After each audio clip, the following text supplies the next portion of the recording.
ಬೇಡ, ಆ ದೈವಿಕ ಶಕ್ತಿಯನ್ನ ನಮ್ಮ ಜೀವನದಲ್ಲಿ ಹೇಗೆ ಬಳಸ್ಕೋಬಹುದು ಅಂತಕ್ಕಂಥದ್ದು.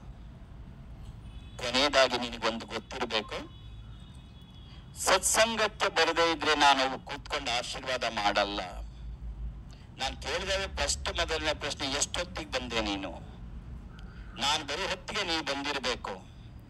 ನಾನು ನಿನಗೆಲ್ಲ ಬಿಡುವಾದಾಗ ಬಂದಾಗ ಆಶೀರ್ವಾದ ಮಾಡೋನು ಅಲ್ಲ ನಾನು. ಮೊದಲನೇದು. ಎರಡನೇದು, ಬಂದವರಿಗೆಲ್ಲ ಅಕ್ಷತೆ ಹಾಕಿ ಆಶೀರ್ವಾದ ಮಾಡೋ ಗುರು ನಾನಲ್ಲ.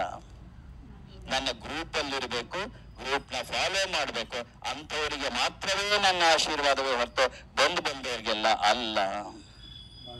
ಇದಕ್ಕೆಲ್ಲ ಬಹುಮುಖ್ಯವಾದ ಕಾರಣ ಇದೆ. ಯಾಕೆ ಹಾಗಂತಾರೆ? ಹಾಗಾದ್ರೆ ಗ್ರೂಪ್ ಅಲ್ಲಿ ಇಲ್ಲದೆ ಇದ್ದವರಿಗೆ ಆಶೀರ್ವಾದ ಮಾಡಿದ್ರೆ ನಡೆಯಲ್ವಾ? ನಡೆಯತ್ತೆ, ಆದ್ರೆ ನಾವು ನಡೆಸಕ್ ಇಷ್ಟಪಡಲ್ಲ. ಅದಕ್ಕೆ ಬೇಕಾದಷ್ಟು ಕಾರಣಗಳಿದೆ. ಇವತ್ತು ಸಂತಾನಕ್ಕೆ ಅಂತ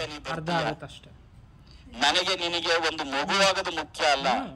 ನಿನಗೆ ಹುಟ್ಟುವ ಮಗು ನಾಳೆ ನಮ್ಮ ಭಾರತ ದೇಶದ ಆಧ್ಯಾತ್ಮಿಕತೆಯನ್ನ, ಕೀರ್ತಿಯನ್ನ, ಆ ದೈವಿಕತೆಯನ್ನ ಜಗತ್ತಿಗೆ ಸಾರುವಂತಹ ಸತ್ಸಂತಾನ ಬೇಕು ನನಗೆ. ನಿನಗೊಂದು ಮಗು ಅಲ್ಲ, ಆ ಮಗು ದೇಶದ ಕೊಡುಗೆ ಆಗ್ಬೇಕು.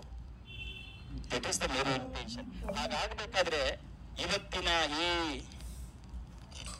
ಟಿವಿ ಮಾಧ್ಯಮಗಳು, ಮೊಬೈಲ್ಗಳು, ಮನೆಯಲ್ಲಿ ಬೆಳೆಸುವ ವಾತಾವರಣ, ಹೊರಗಡೆ ಇಗೋ ತುಂಬುವ ವಾತಾವರಣದಲ್ಲಿ ನಿನ್ನ ಮನಸ್ಸು ಕುಲಿಗೆಟ್ಟು ಹೋಗುವಾಗ ನಿನಗೆ ಸತ್ಸಂತಾನ ಆಗಕ್ಕೆ ಹೇಗೆ ಸಾಧ್ಯ?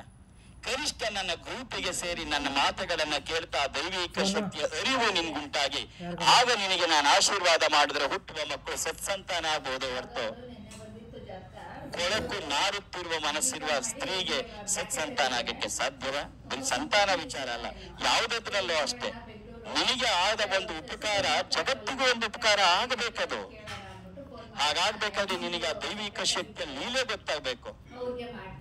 ಯಾರೋ ಸ್ವಾಮಿಗಳು ಬಂದಿದ್ರು, ಆಶೀರ್ವಾದ ಮಾಡಿದ್ರು, ಆಯ್ತು, ನನಗೆ ಆ ಕೀರ್ತಿ ನನಗೆ ಬೇಕಿಲ್ಲ, ಇದು ನಂದಲ್ಲ ಅನ್ನೋದು ನನಗೆ ಗೊತ್ತು, ಇದು ಅವಳದ್ದು ಜಗನ್ಮಾತೆಯ ಲೀಲೆ ಅನ್ನೋದು ನನಗೆ ಗೊತ್ತು. ಒಂದು, ನೀನು ಗ್ರೂಪ್ ಅಲ್ಲಿದ್ದು ಗ್ರೂಪ್ ನ ಫಾಲೋ ಮಾಡ್ತಾ ಇರ್ಬೇಕು, ಆಗ್ಲೇ ನೀನು ಎಲಿಜಿಬಲ್. ಎರಡನೇದು, ನೀ ಗ್ರೂಪ್ ಅಲ್ಲಿ ಬಂದು ನಿಮ್ಮ ಮಾತಾಕಲ್ಲ, ನೀನು ಸತ್ಸಂಗಕ್ಕೆ ಬಂದು ಕೂತಿರ್ಬೇಕು. ಯಾಕಿಷ್ಟೆಲ್ಲ ಮಾಡ್ಬೇಕು ಸತ್ಸಂಗನ? ಬೆಳಗ್ಗೆ ತಿಂಡಿ ಕೊಟ್ಟ ತಕ್ಷಣ ಕೂತ್ಕೊಂಡ್ಬಿಟ್ಟು ಬಂದ್ರೆ ಅಕ್ಷತೆ ಹಾಕ್ಬಿಟ್ಟು ಕಳಿಸ್ಬಿಟ್ರೆ ಆಗಲ್ವಾ? ನಾನು ಸ್ಟ್ರೈನ್ ಮಾಡ್ಕೊಂಡು ನಿನ್ನನ್ನು ಬಿಸಿಲಲ್ಲಿ ನರಳಿಸಿ ಯಾಕೆ ಬೇಕು ಇದು ಅಲ್ವಾ? ಬಂದ ತಕ್ಷಣ ಶಿಸ್ತಾಗಿ ಒಂದ್ ತಿಂಡಿ ಕೊಡಿಸ್ಬಿಟ್ಟು ನಮಸ್ಕಾರ ಮಾಡಿ ಅಕ್ಷತೆ ಹಾಕಿ ಕಳಿಸ್ಬಿಟ್ಟು ನಾನು ಕಾರ್ ಏರ್ಕೊಂಡು ಹೋಗ್ಬಿಡ್ಬೋದಲ್ವಾ? ಯಾಕೆ ಮತ್ತೆ ಸತ್ಸಂಗಗಳು?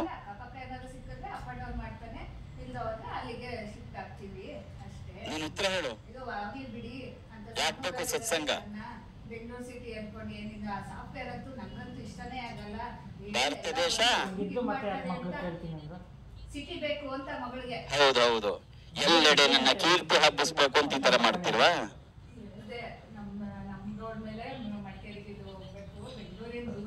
ದೈವಿಕತೆಯನ್ನ ಹರಡಬೇಕು ಅಂತ ಮಾಡ್ತೀವ? ಸನ್ಮಾರ್ಗದಲ್ಲಿ ನಿನ್ನನ್ನು ಕರ್ಕೊಂಡು ಹೋಗ್ಬೇಕು ಅಂತನಾ? ದೇವ್ರಾಣೆ ಆಗಲ್ಲ ಸನ್ಮಾರ್ಗದಲ್ಲಿ ಕರ್ಕೊಂಡು ಹೋಗೋಕೆ. ನೀನು ಒಪ್ಪದೇ ಇದ್ರೆ ಆಗಲ್ಲ. ಹೇಳು, ನೀನ್ ಇಲ್ಲಿ ಬಂದ್ರೆ ಪ್ರಾರಬ್ಧ ಕಳೆದ್ ಬಿಡತ್ತಾ?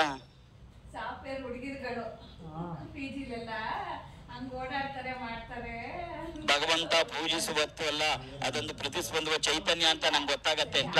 ಹಾಗಾದ್ರೆ ನೀನ್ ಎಷ್ಟು ಸತ್ಸಂಗಕ್ಕೆ ಬರ್ಬೇಕು? ಎಷ್ಟು ಸತ್ಸಂಗಕ್ಕೆ ಬಂದಿದ್ಯಾ? ಒಂದು 5-6ಕ್ಕೆ. ಯಾಕೆ ಬರ್ಬೇಕು ಅಂದ್ರಲ್ಲೆಲ್ಲ ಗೊತ್ತಾಗ್ಲಿಲ್ವಾ? ಕರೆಕ್ಟ್ ಕೇಳು. ದ ರಿಯಲ್ ರೀಸನ್, ಈ ಸತ್ಸಂಗದಲ್ಲಿ ಇಲ್ಲದೆ ಇದ್ರೆ ನಾನು ನಿನಗೆ ಆಶೀರ್ವಾದ ಮಾಡಲ್ಲ. ಇದ್ದೇದೇನೋ ಬಿಗಿನಿಂಗ್ ಇಂದ, ಬೆಳಗ್ಗೆಯಿಂದ ಬರ್ಬೇಕು. ಯಾಕೆ ಅನ್ನೋದು ಇವಾಗ ನೀನ್ ಕರೆಕ್ಟ್ ಆಗಿ ತಿಳ್ಕೊ. ಇದುವರೆಗೂ ನಾನು ಎಲ್ಲೂ ಹೇಳಿರ್ಲಿಲ್ಲ ಈ ಎರಡು ವಿಚಾರವನ್ನ. ಒಂದು, ಭಗವಂತನಿಗೆ ನಾವು ಆರತಿ ಮಾಡ್ತೀವಲ್ಲ, ಮಂಗಳಾರತಿ ಮಾಡ್ತೀವಲ್ಲ, ಅಥವಾ ಅಪ್ಪಾಜಿಗೆ ಆರತಿ ಮಾಡ್ತೀವಲ್ಲ, ಆರತಿಯ ಉದ್ದೇಶ ಏನು? ನಮ್ಮ ಅಪ್ಪಾಜಿಗೆ ಚೆನ್ನಾಗಿ ಕಾಣ್ಲಿ, ವಿಡಿಯೋದಲ್ಲಿ ಚೆನ್ನಾಗಿ ಬರ್ಲಿ ಅಂತ ಆರ್ತಿನ? ಗಮನ ಇಟ್ಕೊಳ್ಳು. ಗುರುವಿಗೆ ಮಾಡುವ ಆರತಿಯಾಗಲಿ, ಭಗವಂತನಿಗೆ ಮಾಡುವ ಮಂಗಳಾರತಿಗೆ ಒಂದು ಅರ್ಥ ಇದೆ. ನಮ್ಮ ಭಾರತ ಭಾರತೀಯ ಪರಂಪರೆಯಲ್ಲಿ ಯಾವುದೂ ಮೂಢನಂಬಿಕೆಗಳಿಲ್ಲ. ಎಲ್ಲದಕ್ಕೂ ಸೈಂಟಿಫಿಕ್ ಅಂಡ್ ಲಾಜಿಕಲ್ ಬೇಸ್ ಇದೆ ನಮ್ದು. ನಾವು ಅರ್ಥ ಮಾಡ್ಕೊಂಡಿಲ್ಲ ಅಷ್ಟೇ. ಪ್ರತಿಯೊಂದು ವ್ಯಕ್ತಿಗೂ ಸುತ್ತ ಔರ ಅಂತ ಕರೀತಾರೆ. ಇಂಗ್ಲಿಷಲ್ಲಿ ಪ್ರಭಾವಲಯ ಇರುತ್ತೆ. ಇಂಗ್ಲಿಷಲ್ಲಿ ಏನಂತ ಕರೀತಾರೆ? ಔರ. ಒಂದು ವಿಗ್ರಹವನ್ನ ನೀನು ಆವಾಹನೆ ಮಾಡಿದಾಗ, ಅದು ವೈದಿಕವಾಗಿ ಆವಾಹನೆ, ಮಂತ್ರ ಸಹಿತ ಆವಾಹನೆ ಮಾಡಿದ್ರೆ ಅದರ ಸುತ್ತ ಕೂಡ ಪ್ರಭಾವಲಯ ಶುರುವಾಗತ್ತೆ. ನೀನು ಮಂತ್ರ ಘೋಷಣೆಗಳನ್ನ ಮಾಡ್ತಾ ಪೂಜೆ ಮಾಡ್ತಾ ಆ ಔರ ದೊಡ್ಡದಾಗ್ತಾ ಹೋಗುತ್ತೆ. ಔರ ಅಂದ್ರೆ ಪ್ರಭಾವಲಯ. ಅದಕ್ಕೆ ದೇವಸ್ಥಾನಗಳು ಹೋಗು ಪ್ರಭಾವಳಿ ಹಾಕಿರ್ತಾರೆ. ಅದು ನೋಡಕ್ ಚೆನ್ನಾಗಿ ಅಂತಲ್ಲ, ದ ರಿಯಲ್ ಸೆನ್ಸ್ ಇಸ್ ಆ ಪ್ರಭಾವಲಯ, ಅದೇ ಶಕ್ತಿ ಪ್ರಯೋಗ. ಆ ಪ್ರಭಾವಲಯ ಇರುತ್ತೆ. ಈಗ ನನ್ನಲ್ಲಿ ಆ ಪ್ರಭೆ ಇದೆ ಅಥವಾ ದೈವದಲ್ಲ ಪ್ರಭೆ ಇದೆ. ನೀನ್ ಪಡ್ಕೋಬೇಕಾದ್ರೆ ಏನ್ ಮಾಡ್ಬೇಕು? ಆ ಶಕ್ತಿಯನ್ನ. ಅದಕ್ಕೆ ಮಂಗಳಾರತಿಯ ಪ್ರಯೋಗವನ್ನು ಮಾಡಿದ್ರು ನಮ್ಮ ಹಿರಿಯರು. ಒಂದು ದೀಪವನ್ನ ಹಚ್ಚಿ ಅಥವಾ ಕರ್ಪೂರದ ಆರತಿಯನ್ನ ಮಾಡಿ, ಅದಕ್ಕೊಂದು ಕ್ರಮ ಇದೆ. ಅದು ಮಾಡಕ್ಕೆ ಯಾರು ಇಲ್ಲ. ಇವತ್ತೆಲ್ಲ ಡಮ ಡಮ ಡಮ ಡಮ ಅನ್ಸಿ ಈಗ ಅಂದಿದೆ, ನೀನು ಹೋ ಅಂದಿದೆ, ಇಲ್ಲಿ ಹಿಡ್ಕೊಂಡು ನಾವು ನಿಂತಿದ್ದೆ, ನೀನ್ ಅಲ್ಲೇ ಹೋ ಅಂತಂದಿದ್ದು ಅಂತಿದೆ. ಅಲ್ಲ, ಅದಲ್ಲ, ಹೌದು ಅಲ್ಲ, ಕ್ರಮವೇ ಅಲ್ಲ. ಅದು ಕ್ರಮವೇ ಅಲ್ಲ. ವಾಸ್ತವವಾಗಿ ಸರಿಯಾದ ರೀತಿ ನನ್ನ ಗುರು ನನ್ಗೆ ಅದನ್ನು ಕಲಿಸ್ಕೊಟ್ರು. ಸರಿಯಾದ ರೀತಿಯಲ್ಲಿ ನೀನು ಪಾದದಿಂದ ಶುರು ಮಾಡಿ ಆರತಿಯನ್ನ ಔರಾದ ಹತ್ರ ಬೆಳಗದು ಅಂದ್ರೆ ಆ ಪ್ರಭಾವಲಯದ ಮೂಲಕ ತಗೊಂಡು ಹೋಗ್ತೀಯ. ಅದಕ್ಕೆ ಬಹಳಷ್ಟು ಎಕ್ಸ್ಪೀರಿಯನ್ಸ್ ಬೇಕು, ಗುರುವಿನ ಮಾರ್ಗದರ್ಶನ ಬೇಕು. ಹಾಗೆ ನೀನು ಪ್ರಭಾವಲಯದಲ್ಲಿ ತಗೊಂಡು ಹೋಗ್ತಾ ಏನಾಗತ್ತೆ, ಆ ಪ್ರಭಾವಲಯದಲ್ಲಿ ಔರಾದಲ್ಲಿರುವ ಶಕ್ತಿ ಈ ದೀಪಕ್ಕೆ ಬರ್ತಾ ಹೋಗುತ್ತೆ. ಕೊನೆಗೆ ಆ ಶಕ್ತಿಯನ್ನ ಪೂರ್ತಿ ನಾ ಡ್ರಾ ಮಾಡ್ಕೊಳ್ಳೋದು ಎಲ್ಲಿಂದ ಅಂದ್ರೆ ಪಾದದಿಂದ, ದೇವರ ಪಾದಕ್ಕೆ. ಅದಕ್ಕೆ ಕೊನೆಗೆ ಮಾಡಿದ ತಕ್ಷಣ ಕೆಲವರೆಲ್ಲ ಹೀಗಂತಾರೆ, ನಿಂದು ನೀನ್ ಇಟ್ಕೋ ಅಂತ. ನಿಂದು ನೀನ್ ಇಟ್ಕೋ ಅಲ್ಲ, ವಾಸ್ತವವಾಗಿ ದಟ್ ಈಸ್ ದ ಕರೆಕ್ಟ್. ನೀನ್ ಮಾಡಿ ನಿನ್ಗೊಂದು ಆ ಪ್ರಯೋಗ ಕ್ಲೀನ್ ಆಗಿ ಗೊತ್ತಿದೆ, ಎಷ್ಟು ಚೆನ್ನಾಗಿ ಆ ಶಕ್ತಿ ಒಳಗ್ ಬರುತ್ತೆ ಗೊತ್ತಿ. ನೀ ಮಾಡೋದು ಆರತಿ ದೀಪಕ್ ಬಂದ್ಬಿಡತ್ತೆ. ಅದನ್ನ ಪಾದದ ಹತ್ರ ವಾಪಸ್ ಒಳಗ್ ತಗೊಳ್ಳೋದು. ಈ ದೀಪ ಪೂರ್ತಿಯಾಗಿ ಎಕ್ಸ್ಟ್ರಾಕ್ಟ್ ಮಾಡ್ಕೊಂಡು ಆ ಪಾದಕ್ಕೆ, ಅದಕ್ಕೆ ಅವಾಗ ಅರಿಶಿನ ಕುಂಕುಮನ್ನ ಇಂಜೆಕ್ಷನ್ ಕೊಟ್ಟ ತಕ್ಷಣ ಒಂದು ಹಾಕಲ್ವಾ ನಿನಗೆ, ಇಲ್ಲೊಂದು ಹತ್ತಿ ಇಟ್ಕೊಂಡಿರಲ್ವಾ 2 ನಿಮಿಷ. This is scientific. ನೀ ತಗೋತ್ಯ. ಈಗ ಆ ದೇವರ ಸುತ್ತ ಅಥವಾ ಗುರುವಿನ ಸುತ್ತ ಇದ್ದ ಆ ಶಕ್ತಿ ಈ ದೀಪಕ್ಕೆ ಬಂದಿದೆ. ಈ ದೀಪದ ಶಕ್ತಿಯನ್ನು ನೀ ತಗೋಬೇಕು. ಇಲ್ಲಿ ನಿಂತ್ಕೊಂಡು ನಾ ತೋರಿಸಿದ ತಕ್ಷಣ ನೀ ಹಾ ಅಂದ್ಬಿಟ್ರೆ ಬರೋಲ್ಲ. ಅದು ನಿನ್ನ ಹತ್ತಿರಕ್ಕೆ ಬಂದಾಗ ಕೈ ಬಿಸಿ ಆಗುವವರೆಗೆ ಇಟ್ಕೋಬೇಕು, ಸುಟ್ಕೋಬೇಡ. ಕೈ ಬಿಸಿ ಆಗುವವರೆಗೆ. ಆಮೇಲೆ ಅದನ್ನ ಕಣ್ಣಿಗೆ ಮೊದಲು, ಆಮೇಲೆ ನೆತ್ತಿ ಮೇಲೆ, ಆಮೇಲೆ ಹೃದಯಕ್ಕೆ ಇಟ್ಕೊಂಡಾಗ ಆ ಶಕ್ತಿ ನಿನಗೆ ಟ್ರಾನ್ಸ್ಫರ್ ಆಗುತ್ತೆ. This is the logical and the scientific process of doing aarti ಆದ ಮಂಗಳಾರತಿ. ಮಂಗಳಾರತಿ ಮಾಡುವ ಉದ್ದೇಶನೇ ಅದು. ನಿಜವಾದ ಸೆನ್ಸ್ ಅಲ್ಲಿ ಮಾಡಿ ಕೊಟ್ಟು ಮಂಗಳಾರತಿ ಮಾಡಿದ್ರೆ ಆ ದೈವಿಕ ಶಕ್ತಿಯ ಭಾಗ ನಿನಗೆ ಬಂದು ಬಿಡತ್ತೆ. ನಮ್ಮ ಸುತ್ತ ಪ್ರಭಾವಲಯ ಇರುತ್ತೆ.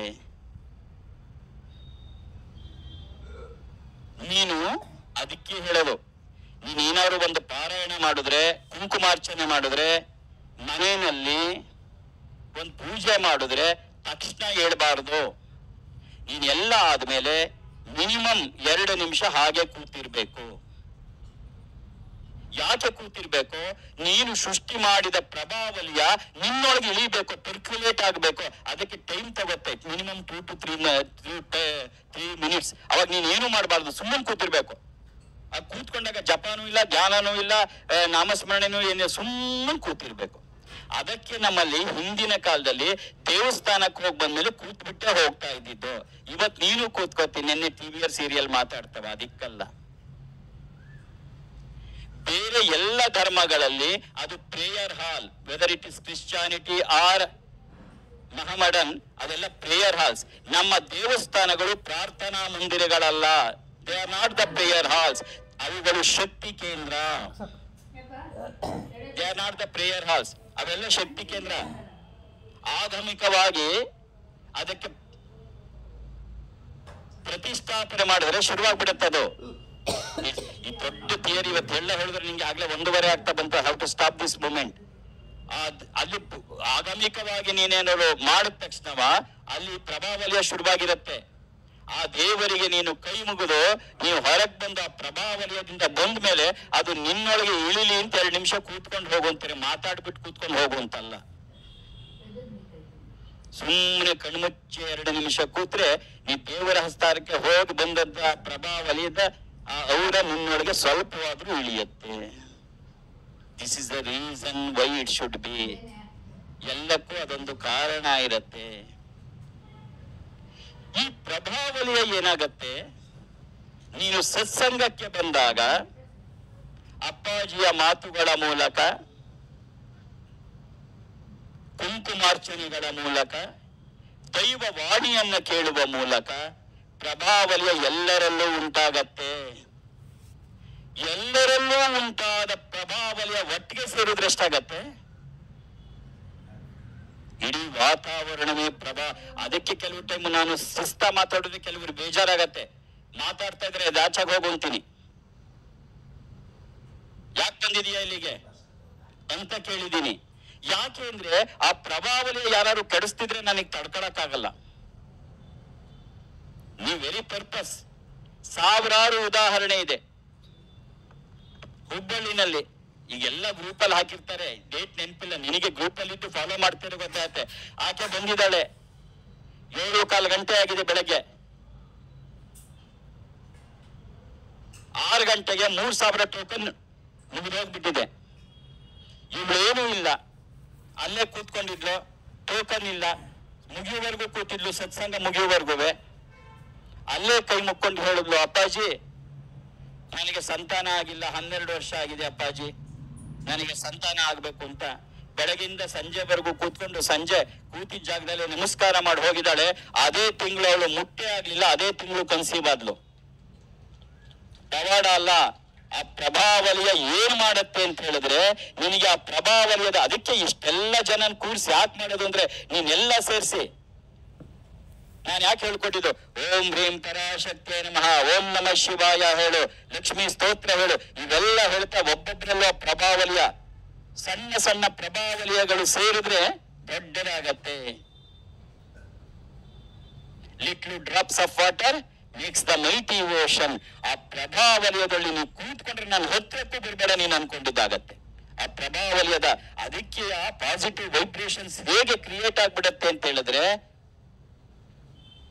ನೀನೇನು ಮಾಡಬೇಡ, ಆ ಪ್ರಭಾವಲಿಯಕ್ಕೆ ಒಳಗಾಗ್ಬಿಟ್ಟು ನೀನೇನು ಅನ್ಕೋತಿ ಮನೆಗೆ ಹೋಗುವಾಗ ಹೋಗುತ್ತೆ.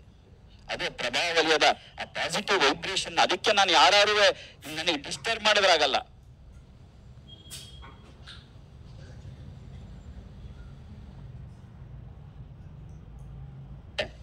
ಒಂದು ಉದಾಹರಣೆ ಹೇಳಿ ನಾನು ಮಾತಾಡಿಸ್ತೀನಿ. ಯಾಕಂದ್ರೆ ನಾನು ಯಾತಕ್ಕೆ ನೀ ಸತ್ಸಂಗಕ್ಕ ನೀನ್ ನಮಸ್ಕಾರ ಮಾಡಕ್ ಬಂದ ತಕ್ಷಣ ಕೇಳ್ತೀನಿ, ಎಷ್ಟೊತ್ತಿಗೆ ಬಂದಿದ್ದೆ ನೀನು?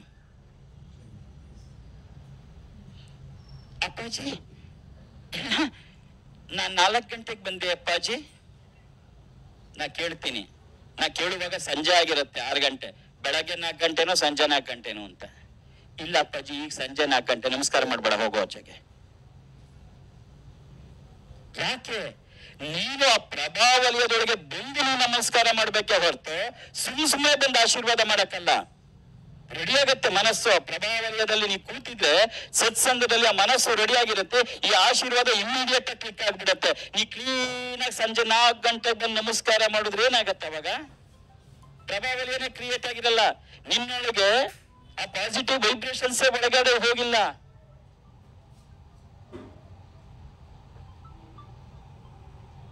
ಕಡ್ಲೆಕಾಳನ್ನ ಹಿಂದಿನ ದಿನ, ಕಡ್ಲೆಕಾಳು ಗೊತ್ತ, ಅದಕ್ಕೇನ್ ಹೆಸರು? ಚೆನ್ನನ.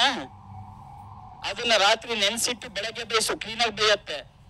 ಅರ್ಜೆಂಟ್ ಅಪ್ಪಾಜಿ ಬಂದಿದ್ದಾರೆ ಅಂತ ನೆನ್ಸ್ದೆ ನೀನ್ ಹಾಕಿದ್ರೆ ಅಪ್ಪಾಜಿ ಕಟ್ಟು ಅಂತ ತಿನ್ಬೇಕಾಗತ್ತೆ. ಹಾಗೆ ಈ ಒಂದು ಟೈಮ್ ಗ್ಯಾಪ್ ಬೇಕು. ನಿನ್ನ ಸತ್ಸಂಗದಲ್ಲಿ ಕೂತ್ಕೊಂಡ ಟೈಮ್ ಗ್ಯಾಪ್ ಒಳಗೆ ನಿನ್ನೊಳಗೆ ನಿನ್ನ ಅರಿವಿಲ್ಲದಂತೆ ಅದು ಸುತ್ತಲಿರುವ ಎಲ್ಲರ ಪ್ರಭಾವದಲ್ಲಿ ನಿನ್ನೊಳಗೆ ಸೇರ್ಕೊಂಡ್ಬಿಡತ್ತೆ. ಅದೇ ಒಬ್ಬೊಬ್ಬರೇ ಬಂದು ಆಶೀರ್ವಾದ ಮಾಡಿ, that will not be more effective. ಯಾಕೆ ಇಷ್ಟು ಕಷ್ಟಪಟ್ಕೊಂಡು ಈ ವಯಸ್ಸಿನಲ್ಲೂ ಸುತ್ಕೊಂಡು ದೇಶ ವಿದೇಶ ಸುತ್ಕೊಂಡು ಸತ್ಸಂಗ ಮಾಡ್ಬೇಕು ಅಂದ್ರೆ ಅಪ್ಪಾಜಿ ಕೀರ್ತಿ ಹರಡಕ್ಕಲ್ಲ, ಅಥವಾ ಎಲ್ಲರಿಗೂ ಧರ್ಮ ಮಾರ್ಗಕ್ಕೆ ತಗೊಂಡು ಹೋಗ್ಬೇಕು ಅಂತಲ್ಲ, ಅಥವಾ ಆ ದೈವಿ ಶಕ್ತಿ ನಂಬು ಅಂತ ಹೇಳಕ್ಕೂ ಅಲ್ಲ. The minimum, the basic thing, ನೀನ್ ಅದ್ರೊಳಗೆ ಬಾ. ಆ ಪ್ರಭಾವಲಿಯ ಕ್ರಿಯೇಟ್ ಆಗ್ಬೇಕು. ಪ್ರಭಾವಲಿಯ ಕ್ರಿಯೇಟ್ ಆದ ತಕ್ಷಣ ನಿನ್ನೊಳಗೆ ಆ ಪ್ರಭಾವಲಿಯದ ಶಕ್ತಿ ಒಳಕ್ ಹೋಗುತ್ತೆ. ಬಂದು ನಮಸ್ಕಾರ ಮಾಡ್ಕೊ ಅಂದಿದ್ದಾಗ ಹೋಗ್ಬಿಡುತ್ತೆ. ಯಾಕೆಂದ್ರೆ ಕಡ್ಲೆಕಾಳು ನೆಂದಿದೆ, ಸೀದಾ ಬಂದು ಹೋಗುತ್ತೆ.